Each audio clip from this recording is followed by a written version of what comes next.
Gabriel, un placer recibirte otra vez. Somos parecidos. Sí. Puede ser que seamos hermanos separados al nacer. ¿Te Tenemos parece? que ver.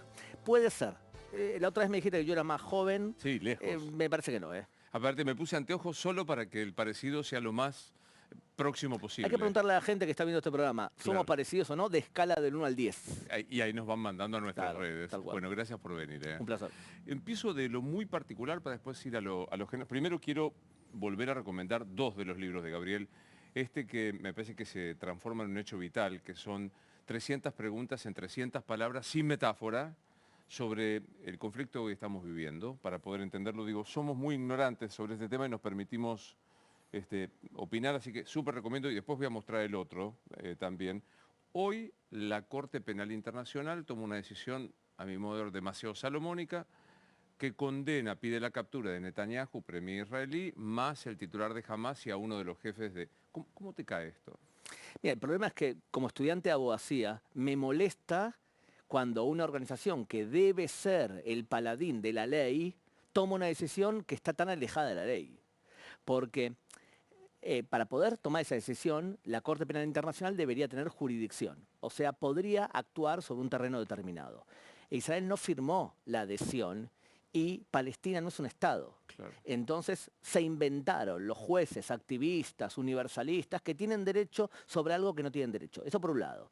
Y por otro lado, según las normas internacionales, cuando un Estado sólido investiga sus posibles crímenes de guerra, no puede la Corte Penal Internacional intervenir porque estaría violando el principio de complementariedad. ¿Qué ha hecho en este caso? Bueno, el fiscal general, Karim Khan, debería haber llegado en mayo a Israel para poder escuchar también la versión de Israel y poder decir que él no iba a intervenir en algo que estaban investigando los locales. Bueno, surgió el tema de la acusación en su contra por acoso a una mujer, una empleada, y entonces canceló. Y por lo tanto no escuchó a Israel y violó el principio de complementariedad. Y luego de eso se saca de la manga un supuesto crimen de guerra basado en algo, entre otras cosas, que Israel no permite la entrada de alimentos. Pero la misma Corte Penal Internacional pidió un informe para ver si era verdad. Y el informe le dijo que no hay pruebas para decir algo así. O sea que violó la jurisdicción, violó el principio de complementariedad y encima acusa algo que ya le dijeron que no es. Huele a decisión política y por lo tanto hay que tomarlo como una decisión política y no legal. ¿Cómo puede ser que todavía se siga equiparando, después discutimos los pormenores, pero que se siga equiparando a un Estado democrático, con elecciones libres, con representación diversa, ¿verdad?, con una organización terrorista? Quiero decir, se pone en pie de igualdad, no digo Palestina e Israel, Israel y Hamas. Y porque la ONU representa a 193 estados, de los cuales 130 son estados no democráticos, islamofascistas muchos de ellos, y que son una dictadura de la mayoría. O sea que 130 de 193 son lo que son. La Corte Penal Internacional representa a esos 130. Entonces, igualan a un país democrático con un país que no es, y por eso creo yo que ha llegado el momento que las organizaciones internacionales se paren.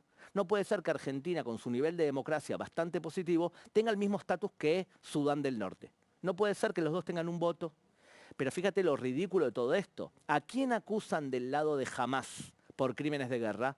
A un hombre llamado Mohamed Def. Orden y captura contra Mohamed Def. Mohamed Def desde el 1 de agosto está muerto. El ejército de Israel dice, tenemos pruebas que está muerto en combate. Y por lo tanto, están llamando y citando a alguien que ya está muerto. O sea que es triplemente ridículo todo esto. Pasaron 13 meses del atentado terrorista. Contame cómo se vive hoy en Israel. Es raro porque, por un lado, económicamente uno podría esperar que la economía sufra, por ejemplo, por la falta de turistas. Sin embargo, el último informe dice que la economía creció.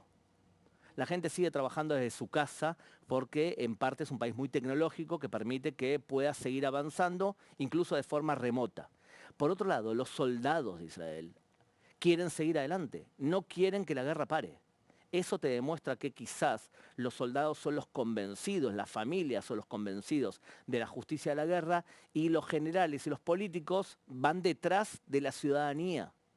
Y por otro lado hay una angustia general porque todos tenemos que entregar, sacrificar, voluntarizar a nuestros hijos a una situación de guerra. Yo tengo a mi hija en el ejército y tengo a mi hijo camino a tener que ir al ejército. Y cuando tu hijo te dice, papá, yo necesito ser combatiente ahora, necesito proteger a la familia.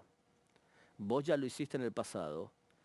Es mi turno de proteger a mi casa, a mi país, y lo voy a hacer feliz. ¿Eso dice tu hijo? Y por supuesto. Y dice, lo voy a hacer convencido y es muy bueno. Entonces, por un lado, tú dices, ¿es necesario ese idealismo? Y por otro lado, él me dice, vos también sos igual de idealista. Me enseñás ideales, yo imito lo que hacen mis padres. ¿Cuántos años tiene tu chico más chico? 18. 18. ¿Y cómo digo, porque vos has militado, has puesto el cuerpo por la defensa de la existencia del Estado? Haceme acordar que insista esto, no estamos debatiendo un conflicto territorial, estamos debatiendo la existencia o no del Estado Democrático de Israel en Medio Oriente. ¿Qué te pasa por el corazón, Gabriel, cuando tu hijo de 18 años te dice, papá, es el momento mío, tengo que ir a defender al país? Mira, por un lado, mucho orgullo por el hecho de que sea empático hacia su sociedad. O sea, Hegel decía, vos tenés 3 tipos de actitudes. Sos empático y solidario y altruista con respecto a tu familia, le das sin esperar nada a cambio. Pero sos egoísta hacia tu sociedad, le vendés paraguas a tu sociedad. Y el máximo ideal es cuando sos capaz de ser empático y solidario hacia tu sociedad. Cuando intentás dar a otros sin esperar nada a cambio para beneficio de alguien incluso que a veces no conoces. La actitud de mi hijo y de otros hijos es esa, realmente sentir que es importante defender a tu amigo. Y cuando estás en el ejército, proteger a tu amigo porque vos sabés que él te protege también a ti. Entonces, por un lado, orgullo. Por otro lado, yo no sé si llamarlo culpa, pero mucha responsabilidad.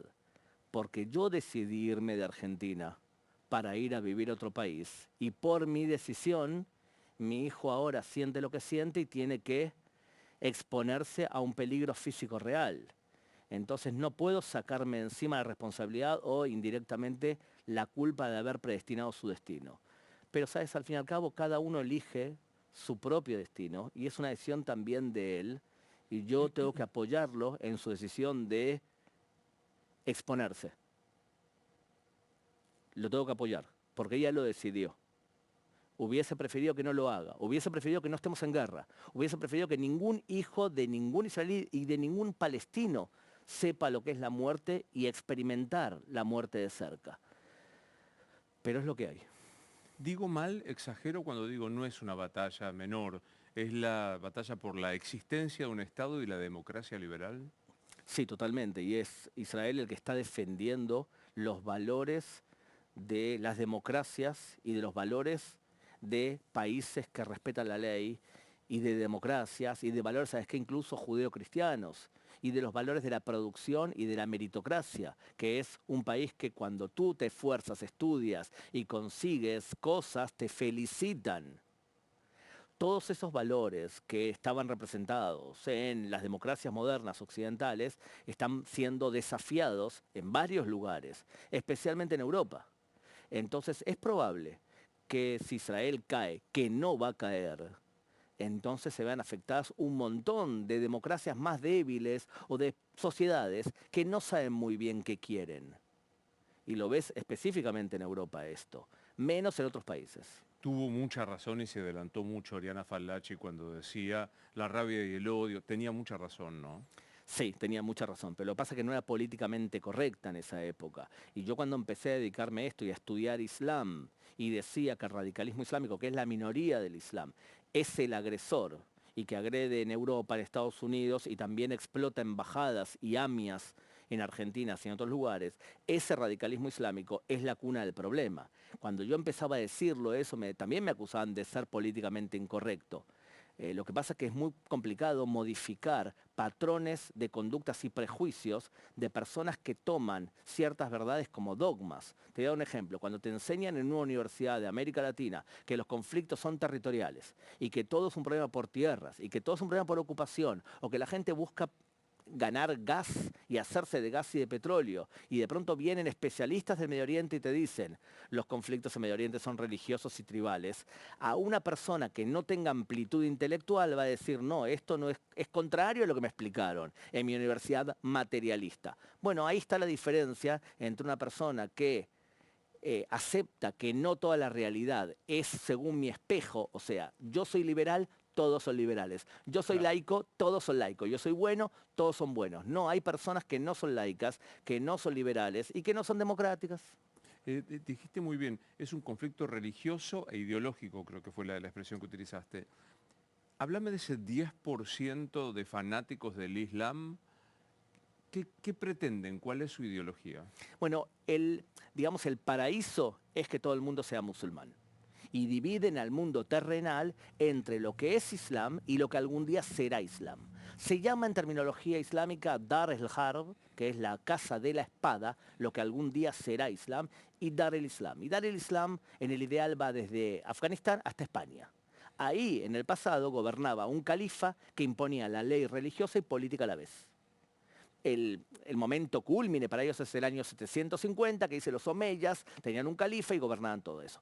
Además dividen la humanidad entre el que es fiel a la única verdad, que es el Islam, y el que es pagano, el que cree, por ejemplo, en piedras, animistas. A ese hay que asesinarlo.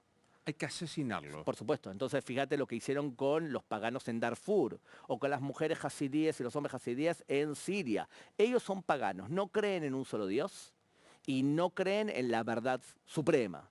Pero hay alguien en el medio, y alguien en el medio que se conoce como Dhimmi, del árabe al-Dima. Judíos y cristianos que creen en un solo Dios y que son considerados pueblo del libro, pero que no creen en Alá ni en Mahoma como el profeta. A ellos, al Dhimmi, se los puede someter porque son propiedad del califa y tienen que imponer un impuesto por cabeza llamado jizya. ¿El Dhimmi puede tener un Estado independiente? No, y menos en la Tierra Santa Islámica. Por eso Hamas, Hezbollah, la Yihad Islámica, ISIS, Al-Qaeda, no puede aceptar ningún Estado judío y ningún Estado cristiano En ningún lugar del en mundo. ningún lugar, y menos en un lugar que es Tierra Santa Islámica. ¿Por qué asesinaron a los armenios durante la Primera Guerra Mundial, los otomanos, provocando el genocidio armenio? El nombre genocidio armenio tiene un problema, porque es verdad, la inmensa mayoría fueron armenios, pero fueron asesinados, además de ser por ser armenios, por ser cristianos. ¿Por qué se escapan los cristianos de Belén? Y hoy Belén, que es una ciudad en 1920 de 80% de cristianos, hoy tiene menos de 10. ¿Por qué? ¿Por qué no hay cristianos ahora en el Líbano? Cada vez bajan más los cristianos maronitas. ¿Y por qué explotan iglesias cristianas en Egipto? Y porque son cristianos. Entonces es probable que vos me digas, bueno, Gabriel, yo no soy cristiano, no soy muy fiel. Está bien, pero los que están ahora siendo asesinados y perseguidos son los cristianos en el Medio Oriente, no los judíos. Los judíos tienen una guerra y tienen un ejército que defiende a los judíos. Los cristianos no lo defiende nadie. Y cuando el Papa se atrevió a decir algo que es lo mismo que estoy diciendo yo, volaron 2 iglesias y asesinaron 86 cristianos. Fue el Papa anterior, Benedicto, que dijo que el Islam estaba educando a sus hijos a la espada, o sea, a la fuerza. Todo esto es problemático, porque estamos hablando de una guerra religiosa cuando nosotros en Occidente ya superamos esa etapa. Este papa, ya que lo trajiste, dijo algo que me impactó, dice que hay que analizar si en Gaza hubo un genocidio. Es lo mismo que decirte que hay que analizar si el Papa tuvo hijos. Es el mismo tipo de concepto. Él tomaría eso como un insulto. Y yo tomo lo mismo que él dijo como un insulto. Porque suponer que el pueblo judío, en el marco del ejército de Israel, que tiene la capacidad para hacer un genocidio, y no tiene la intención, al contrario, le avisa a los palestinos dónde va a atacar, quitando y destruyendo la sorpresa del ataque, y que le envía papeles y le mete 350 camiones de ayuda humanitaria por día a la Franja de Gaza, le entrega comida a aquellos que van a utilizar la comida para poder reforzar su cuerpo para atacar a Israel. Entonces, que él diga algo así es una ofensa. ¿Por qué lo dice? Bueno, puede ser para contentar a cierto público, puede ser también que sea por ignorancia, porque el hecho que sea el Papa no significa que sea un estadista del Medio Oriente, puede ser por muchas razones. Yo lo tomo esa frase como una ofensa. Y viniendo del Papa y teniendo en cuenta la influencia que ha tenido la religión en el asesinato sistemático de judíos durante generaciones, creo que debería ser más prudente con el uso de las palabras. Me quedo pensando en esto, ¿no? ¿Cuánto crees que hay, ya salgo del Papa, pero en algunos sectores como la Argentina, de ignorancia, cuánto de pseudoprogresismo, cuánto de fascismo? O sea, porque, a ver, si tomo la izquierda, yo no tengo duda, la izquierda argentina ha sido siempre autoritaria, antisemita, no hay duda. ¿Cuánto crees que hay de ignorancia o de contentar a este público, como vos decías? Depende, por supuesto, del público, ¿verdad? Yo en general, a una persona que me dice que levanta ahora banderas a favor de los niños de Gaza, la felicito. Pero la felicito si levanta banderas a favor de los niños de Gaza y de la población civil de Gaza y levanta la bandera palestina, lo felicito siempre y cuando levante ahora la bandera palestina, pero antes de la guerra haya dicho, no puede ser que los niños palestinos sean educados y adoctrinados a suicidarse. Y no puede ser que el dinero del pueblo palestino sea gastado en construir túneles sin fabricar misiles. Y no puede ser que la UNRWA contrate a un montón de terroristas como sus empleados y gaste, dilapide 45.000 millones de dólares desde el año 1949, 50, 51. Desde entonces hasta ahora le podría haber comprado a cada palestino una casa, un auto y un jardín. Y lo dilapidó para pagar a gente que siga eternizando el conflicto. Si vos te quejaste antes y después, sos un tipo digno y sos una persona honesta. Si solamente lo que hiciste fue quejarte después, sos un hipócrita. Y lo haces para la galería, para quedar bien con cierto sector y ponerte la etiqueta que sos un humanista. No sos un humanista, sos todo menos eso. Entonces, ahí tenés por un lado cierta cantidad de personas que actúan de esa forma.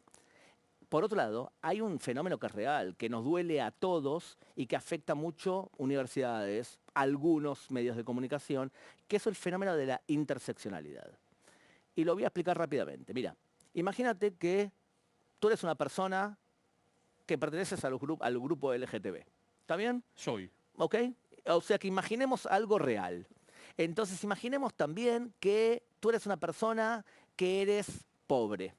¿Qué posibilidad hay que tú siendo pobre y perteneciendo a este grupo en Estados Unidos, además tengas algún tipo de prontuario delictivo en la policía? Alto. Muy bien. Entonces, esta parte es la parte honesta y la parte lógica de la interseccionalidad. Dicen que hay identidades que son predictibles de alguna manera o que se puede suponer que van a tener ciertos prejuicios o perjudicadas. Entonces las catalogan como víctimas. Esa es la parte lógica, muy bien desarrollada por una docente, Croshaw, en Los Ángeles en los años 90. Desde ahí desbarrancó. Porque lo que dicen es que toda persona que es víctima tiene derecho al pataleo y cuanto más víctima sos, más derecho al pataleo. O sea que una mujer siempre es buena. Una persona del grupo LGTB siempre es bueno. Una persona de color siempre es bueno. Una persona pobre e indígena siempre es bueno. Y los palestinos siempre son buenos. ¿Y quiénes son los malos? Si vos sos un hombre heterosexual, blanco, sos casi la epítome del mal. Y si sos exitoso, mucho peor. Por supuesto, porque los ricos algo deben haber hecho. El Estado de Israel, el pueblo judío, es catalogado ahora como del lado victimario. Entonces lo que te va a decir una persona así, te va a decir, todas las víctimas tenemos que unirnos de forma incondicional porque todos los victimarios siempre se unen para hacernos daño. No, pero ahí hay un algo casi yo diría de la realidad que debería convencerte lo contrario. Volvamos al ejemplo de la comunidad LGTB, que ha alzado en la última marcha del orgullo banderas palestinas. No podría decir que es gay, no podría llevar una bandera de Israel, porque son literalmente asesinados. O sea, los casos de asesinato de personas por la mera orientación sexual son obvios. ¿Cómo se hace Porque los seres humanos son seres humanos. Y hay personas que tienen honestidad intelectual y sentido común, y otras personas que son fanáticos, que defienden causas de forma incondicional sin analizarlas. Entonces, yo defiendo la causa LGTB y pienso que tienen total derecho a exigir igualdad ante la ley y que se los ha discriminado a ciertos grupos de manera importante y en algunos países como Israel, menos que en otros países. Tenés que requerir que una persona sea coherente o consistente en su punto de vista moral. Yo en general te digo lo siguiente, cuando quiero medir a alguien su integridad moral, le pregunto 4 preguntas. ¿Qué opinas de las mujeres? ¿Qué opinas de la diversidad sexual? ¿Qué opinas de las personas de color? ¿Y qué pensás de los judíos?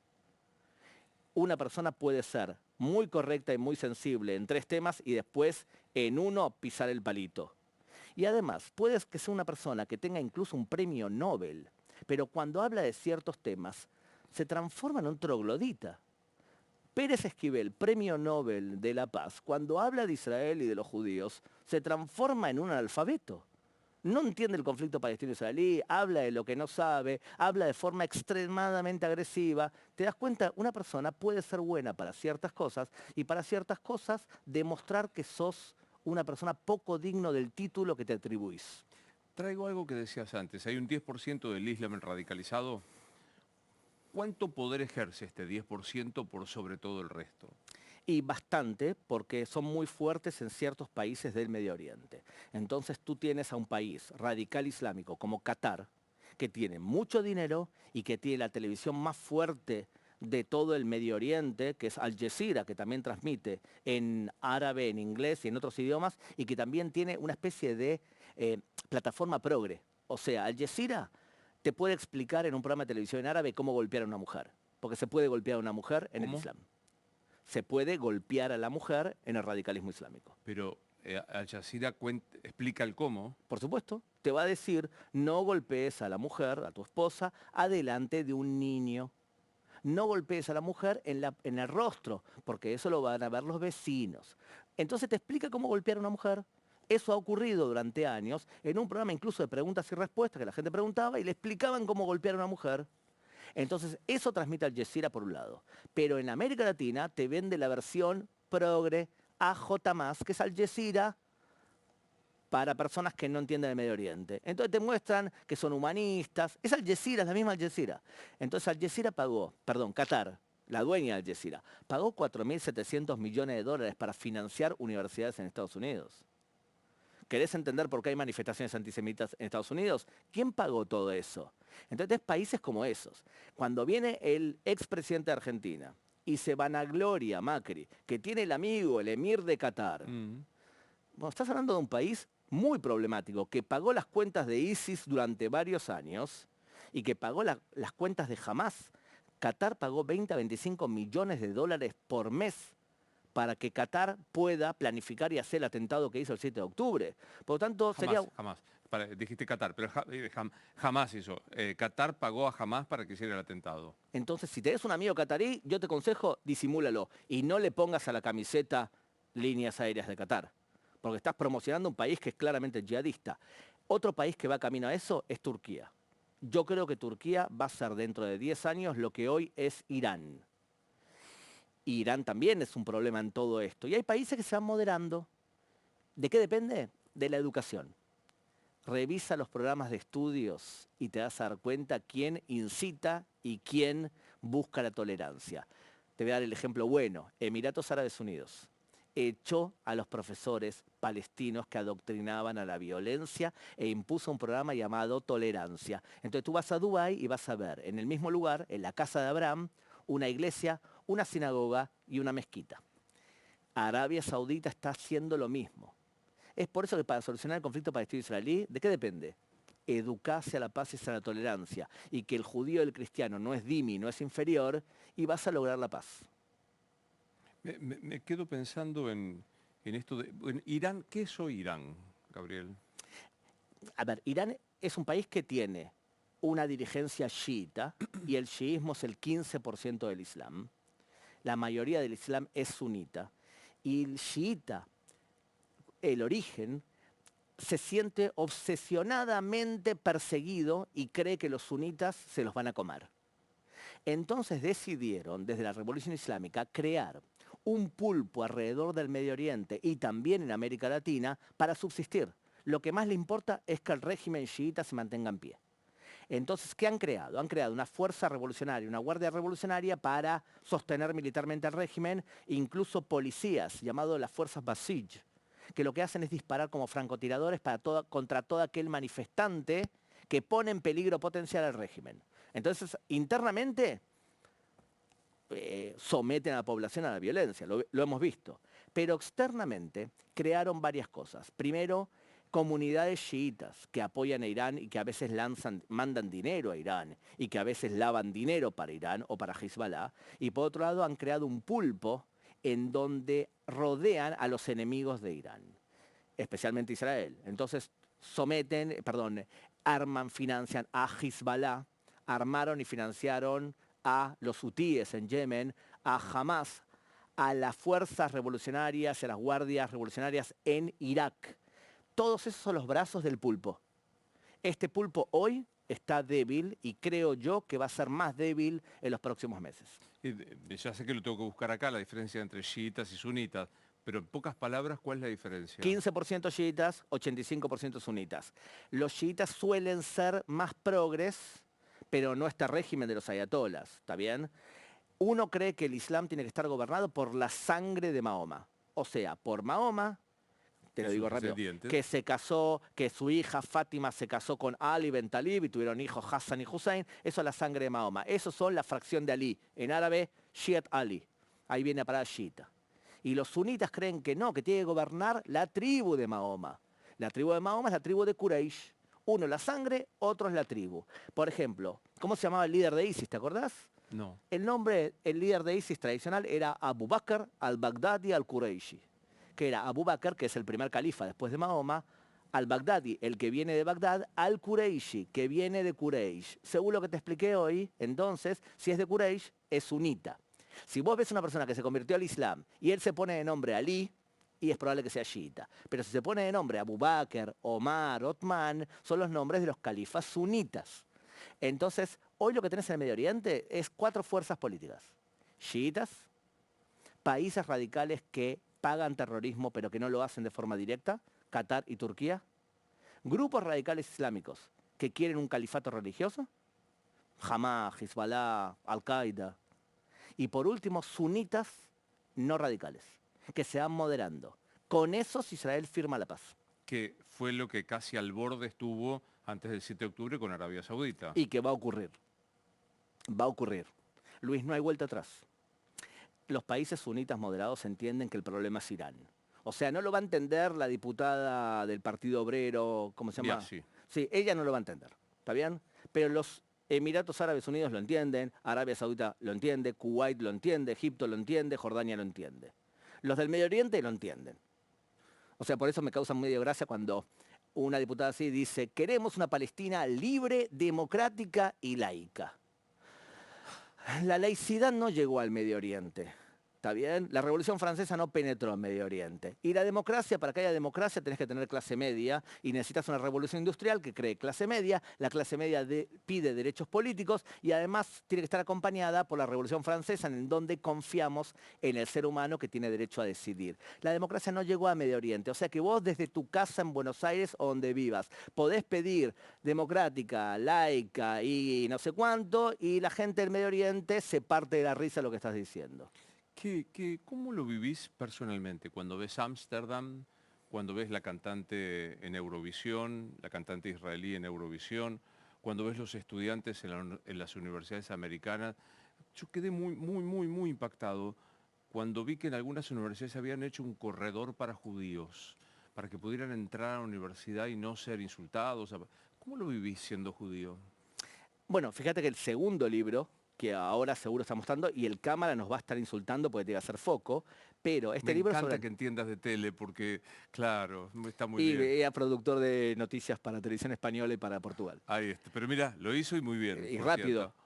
Sí. Muy bien. Este libro fue escrito antes que el 7 de octubre. Es una versión actualizada, que es sobre antisemitismo. El mismo sistema, 300 preguntas en 300 palabras.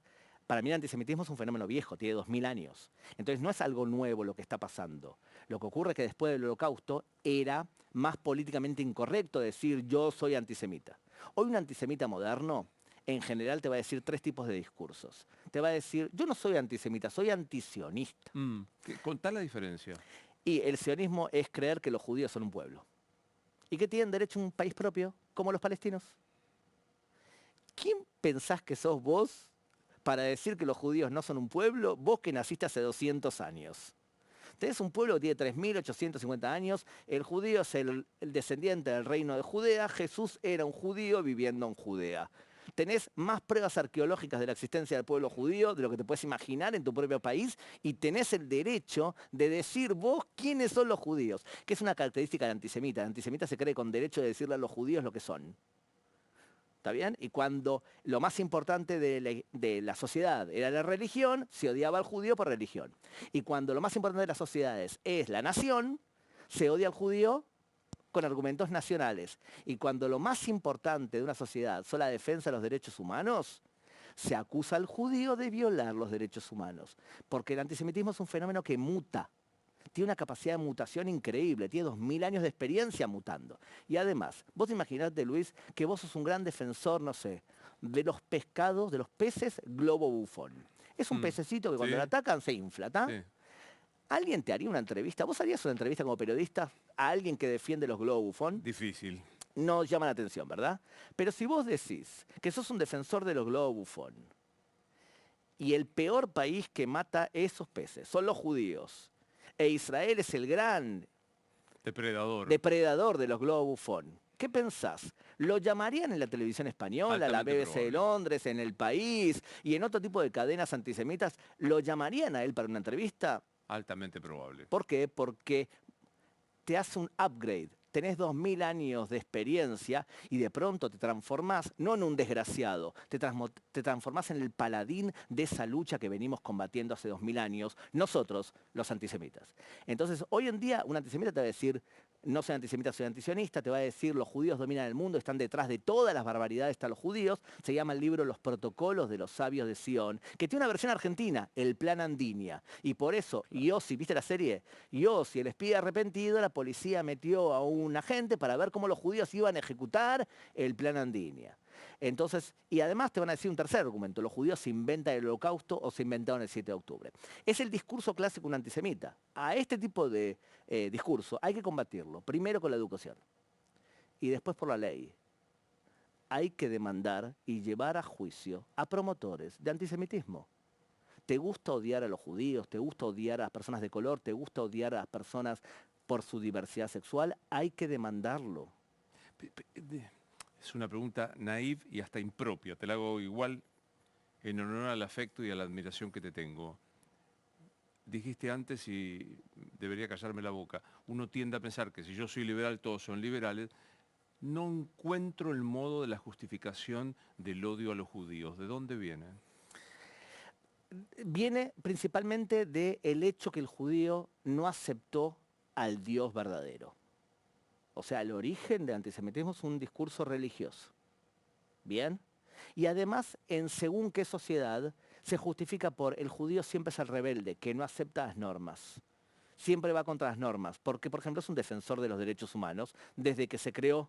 O, por ejemplo, tiene tendencias sociales a defenderse unos a otros. O, en algunas sociedades, el judío ocupó un lugar económico determinado que era, por ejemplo, cobrador de impuestos en ciertas sociedades y por lo tanto odiamos a ese que es el oficial del rey. Y en otras sociedades se lo odia porque avanza más rápido que otros. Se llama envidia todo eso. Claro.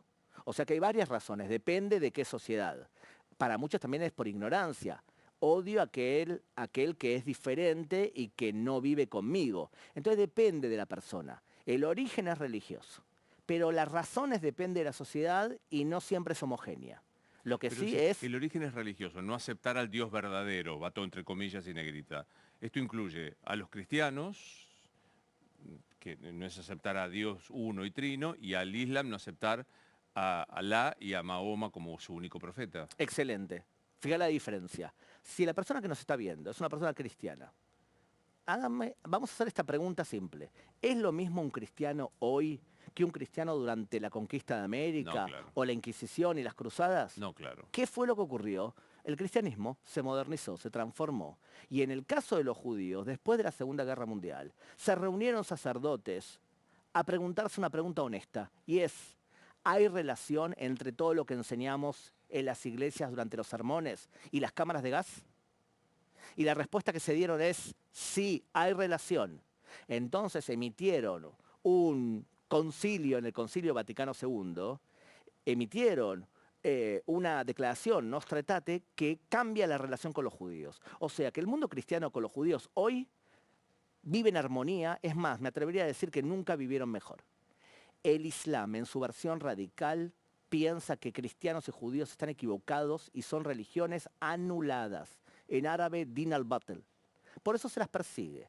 Entonces sí, el origen es cristiano, pero fue mutando y hoy los principales portavoces del antisemitismo no son los cristianos, son principalmente la extrema izquierda, la inmigración musulmana y ciertos medios de comunicación que tienen agendas que demonizan al judío de las naciones. Dijiste trabajaste como productor de noticias en televisión española y más adelante la sindicaste como antisemita. Sí, pero yo trabajaba para Antena 3, Ah, ¿ok? Que era privada en ese sentido. mm. Pero sí, España tiene un problema profundo de antisemitismo y te lo voy a dar con un ejemplo. No vas a encontrar ningún escritor clásico, salvo Cervantes, que no haya sido profundamente antisemita. El peor, Quevedo, que escribe un libro, La isla de los monopantos, que tú dices, no puede ser, esto es ideología nazi. Y lo escribió uno de los escritores más consagrados de la historia de España. Lope de Vega escribe un libro donde explica que el pobre niñito de Zaragoza le sacaron la sangre para hacer pan de Pascua. Estamos hablando de algo que está muy profundo, metido en la forma de hablar incluso el castellano. Va hacia el interior de España y molestar a un niño, hacerlo sufrir, ¿cómo se dice? Judiar al niño. ¿Judiar? Por supuesto, se utiliza y está aprobado en la Academia Española. Son barbaridades. Entonces, te das cuenta que hay algo muy asentado. Hay 3 países de habla hispana que tienen una tradición antisemita muy fuerte. España, Chile y Argentina. De los 3, el país que mejor lucha y más conciencia tiene sobre el antisemitismo es Argentina. Lo hace muy bien en relación a los otros países. Se lo toman en serio y tienen una actitud que demandan incluso antisemitas, y hay una agenda también de muchos portavoces, como tu caso, por ejemplo, que no está dispuesto a coexistir con antisemitas, y si vas a entrevistar a una persona que habla de forma antisemita, te vas a levantar y vas a decir, no estoy de acuerdo contigo, me parece una inmoralidad lo que estás diciendo, como ya te vi que hiciste. Bueno, ahí se demuestran los gladiadores. ¿Sabés que soy un autoritario, un fascista y un misógino? Porque se trataba de una mujer. Eh, eh, Estoy hablando de una entrevista que pasó en este mismo canal. Eh, pu- Perdón, la confianza de traer anecdotario personal. A lo largo de mi trabajo recibís agresiones por distintos motivos, obviamente por mi orientación sexual, obviamente por mis opiniones. Nunca sufrí tanta violencia por seguir defendiendo al Estado de Israel. Nunca, pero me sorprende las más aberrantes agresiones, insultos, desprecios. No son por ser gay, no son por ser conservador, de derecha, facho, lo que vos quieras, sino por seguir llevando mi pin de Israel o pedir por los rehenes. Tenés 2000 años de experiencia acumulada. Estás lidiando con un odio y prejuicios que están muy arraigados en muchas partes de la sociedad. Entonces, la pregunta es, ¿qué vas a hacer vos con todo esto? O sea, seguís adelante y te ubicás del lado de que no estás dispuesto a someterte a eso. Sí, Porque claro. otra que puedes hacer es también levantar la bandera y recibir los aplausos de la academia, de los que se llaman intelectuales a sí mismos, de defensores de los derechos humanos, porque vos te presentás como un paladín sobre algo que es aquel que agredió. Lo podés hacer. Lo que pasa es que ¿cuánta gente que vos conocés es coherente con principios democráticos liberales en serio? En serio, ¿eh? Porque, fíjate, todo lo que es el racionalismo y la revolución intelectual nace, por ejemplo, de personajes como Voltaire. Y Voltaire tenía cosas que sensacionales porque eleva la naturaleza del ser humano y dice que el ser humano tiene unas capacidades prácticamente ilimitadas intelectuales. Y sin embargo, Voltaire, cuando escribe su manual, es un terrible antisemita. Entonces, fíjate, Voltaire es un terrible antisemita, y cuando habla de otros temas, parece una persona normal. Hmm. Si él, como padre del periodo histórico que estamos viviendo, era así, ¿qué podemos esperar de gente? Por lo tanto, yo prefiero, ¿sabes qué? Un Luis Novarecio u otros líderes de opinión que tienen muy clara qué cosa está bien y qué cosa está mal, que a Voltaire. Eh, ¿qué- ¿Cómo modifica la geopolítica, la coyuntura inmediata, digo, Trump llegando al gobierno? ¿Qué crees que, cómo influye esto en Medio Oriente? ¿Estamos de acuerdo que Trump es un sheriff? Sin la menor duda. el sheriff, ¿es creíble o no es creíble? Es creíble. O sea que vos le creés que va a disparar. Sin duda. Sin embargo, cuando estuvo en su primera cadencia, no disparó tanto. De hecho, hubo menos guerra durante el periodo de Trump que con otros presidentes. ¿Cómo se explica? Porque es creíble. Nadie se mete con el que saben que te va a pegar. Trump es muy creíble. El Medio Oriente está muy feliz, no digo Israel, el Medio Oriente en general, salvo Irán, están muy felices con Trump. ¿Por qué? Porque la alternativa a Trump, que era Kamala Harris, ella es una alumna de alguien que tuvo mucha influencia en el Medio Oriente y también en las universidades de aquí, Edward Said, que decía que toda la culpa de lo que pasa en el Medio Oriente es del colonialismo y del imperialismo. O sea que los locales no tienen culpa. Por eso va Barack Obama, que es el padre filosófico de Kamala Harris, y le dice a la Universidad del Azhar, perdón por lo que le hicimos a ustedes. Esto hace que te preguntes, bueno, ¿y cuál es tu actitud hacia Irán? A Irán hay que arroparla, hay que meterla en la comunidad internacional, sacarle las sanciones y de esa forma se va a moderar. Y los ayatolas en Teherán se siguen partiendo la risa todavía de hoy de esa visión del mundo. Es como una presidenta argentina que cree que puede dominar a Irán y firmar un pacto de investigación en donde vamos a confiar en que los iraníes que tienen miles de años vendiendo alfombra y negociando, ellos van a ceder ante la presión de Argentina y vamos a investigar juntos quién fue el que hizo el atentado de la AMIA. Es o un acto de soberbia o una inocentada. Porque los persas en este momento deberían pensar, ¿en serio piensa que puede dominarnos a nosotros? Nosotros que engañamos a media humanidad y que desarrollamos armas nucleares en secreto, ¿vamos a poder someternos a lo que dice la presidenta de Argentina? Bueno, es un problema. Entonces, los iraníes están preocupados. Yo creo que lo que va a ocurrir ahora es que Trump va a entrar en el Medio Oriente, va a suplir de arsenal bélico a Israel y de un apoyo político y va a presionar para la firma del acuerdo de paz entre Israel y Arabia Saudita. Por eso creo que en este momento Irán no debe estar pasándola bien. Más aún, su líder, el ayatollah Ali Khamenei, si no es que murió, va camino cercano a eso porque tiene cáncer avanzado, lo declaran medio en coma, puede ser que esté muerto, porque lo declaran en coma para que toda la Guardia Revolucionaria pueda asegurarse que no va a haber un golpe ante el vacío de poder y asegurarse que el hijo, Muqtada Khamenei, tome el poder y se haga con el control del país nuevamente sin trauma. ¿Cuántos rehenes quedan sin volver a casa en Israel? No sé, pero hay 101 rehenes, de los cuales creo yo que por lo menos la mitad no están entre los vivos.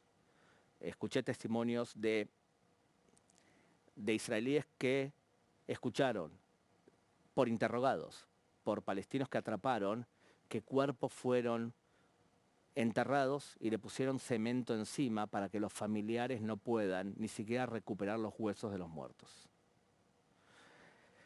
Escuché de cuerpos despedazados y distribuidos en varios lugares para que no se pueda unificar el cuerpo y enterrarlo dignamente. Cuando el ejército de Israel fue a buscar a 6 rehenes que estaban bajo tierra, antes de que los soldados llegasen, les pegaron un disparo a cada uno para asegurarse su muerte.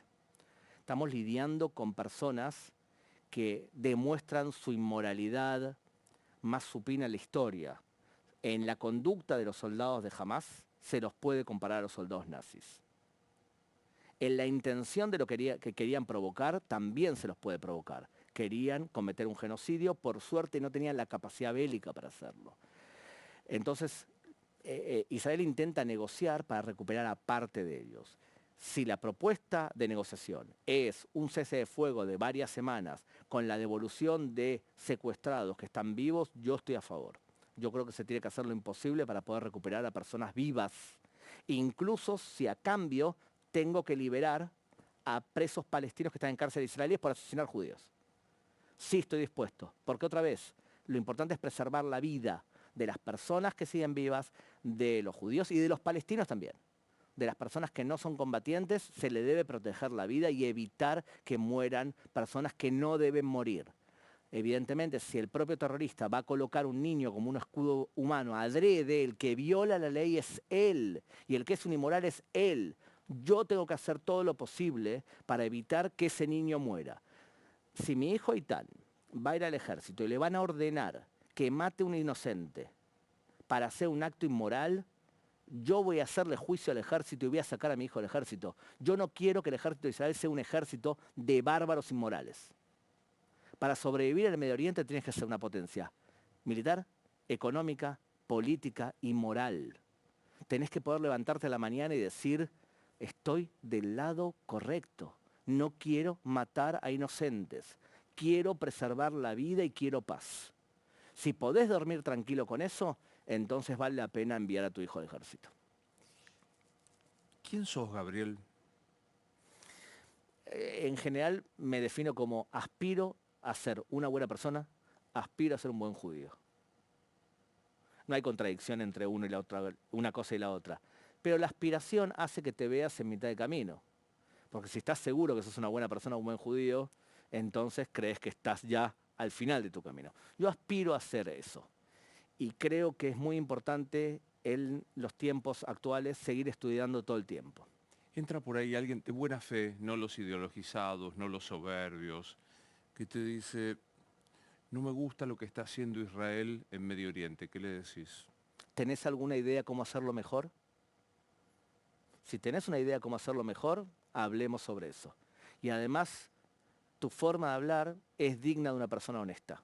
Porque no te está agrediendo, no te está insultando, no está de acuerdo. Y le voy a decir, yo como ciudadano también de Israel, soy también crítico con lo que hace Israel. Pero también soy crítico con lo que hacen otros países, no solamente Israel. Entonces, le preguntaría, ¿en qué otros temas también te involucras emocionalmente tanto? Creo que el gran Roberto Moldavsky fue el que esto seguro dijo que, él dijo, no somos los mismos después del 7 de octubre, y trajo algo que me pareció tan sabio, dijo, le piden a Israel reciprocidad. ¿Qué es?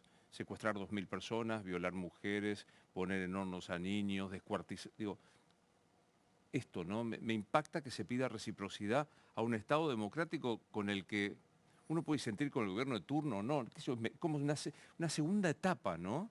Es raro eso, ¿no? Y en general hay que preguntarle a la gente cuando te dice eso, es, bueno, explícame lo que es para vos reciprocidad, porque también te va a decir, se le exige a Israel proporcionalidad. Entonces, bueno, ¿qué es proporcionalidad? Y vas a descubrir que la persona que exige algo, en general cuando le pedís definime algo concreto, no sabe lo que es. Porque para él proporcionalidad, por ejemplo, es la cantidad de muertos de la Franja de Gaza. Y así no se mide proporcionalidad. Es un invento dialéctico, no tiene ni pies ni cabeza, no puede ser tan charlatán. Y a veces abogados utilizan ese tipo de argumentos y a veces la Corte Penal Internacional utiliza eso. Es más, a alguien que no le tengo respeto legal, ¿está bien? Fue fiscal argentino en La Haya. Dijo una serie de cosas que no son legales, ¿está bien? Pero él explicó que la desproporción en el uso de la fuerza se mide no por números, sino por otra cosa completamente diferente. Te lo explico en dos palabras. Si tenés una bomba nuclear abajo del asiento y vas a asesinar 3 millones de argentinos y yo te ataco para evitar que explotes esa bomba y lamentablemente mato aquí y a los 2, 3 cámaras que tenemos al lado nuestro que parecen todos buena gente, se mide proporcionalidad en base a cuántas vidas salvaste y cuánto daño colateral te cobraste. A los 3 millones frente a nosotros 3. Así se mide desproporcionalidad en el uso de la fuerza. Preguntale al que usa la palabra desproporción si sabe lo que dice la ley y vas a descubrir que no lo sabe. ¿Por qué? Porque sobre los judíos y contra los judíos hablamos todos. Hay un nivel de impunidad que hace que cualquiera se crea Einstein. Cualquiera se crea Einstein con respecto a los judíos. Hablamos todos. Sé que no cambiaste de idea, pero es una pregunta fetiche del programa. Nos morimos y ¿qué pasa? La última vez que te respondí. No pienso decirte porque te anticipo la respuesta. Tal cual. Mira, yo sigo pensando lo mismo y es que lo importante no es lo que pasa después, sino lo que pasa en esta vida.